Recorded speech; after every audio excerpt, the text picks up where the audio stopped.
माध्यम से ही हम परमात्मा को खिला सकते हैं। अच्छा, मैं विरोध नहीं करना चाहूंगी, परंतु जरा उत्तर देना। जब हम मूर्ति को कुछ खिलाते हैं, मूर्ति तो नहीं खाती, पर हाँ कुछ जीवों का भला हो जाता है, चींटी इत्यादि का भला हो जाता है। परंतु कहना चाहूंगी वहां भी जैसे हम फूलों को चढ़ाते हैं, फूलों को मूर्ति पर चढ़ाते हैं, परमात्मा तो सर्वत्र व्याप्त है, कण कण में, मूर्ति में भी है, पत्थर में भी, हर जगह है, तो फूलों में भी है ना।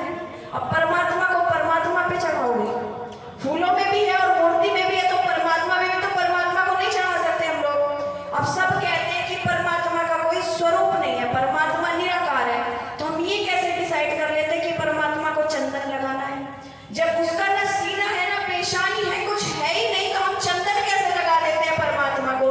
और एक बात और आपके मध्य में रखना चाहूंगी, हम कई बार परमात्मा को खिलाने का प्रयास करते हैं, परंतु निवेदन कर दूं, जो पूरे संसार को हिरण्यगर्भ अपने गर्भ में धारण किए हुए है, उसको हम भला कैसे खिला सकते हैं? उसकी तो भूख भी इतनी बड़ी होगी कि हम थोड़ा सा खिला के उसकी भूख को मार सकते हैं?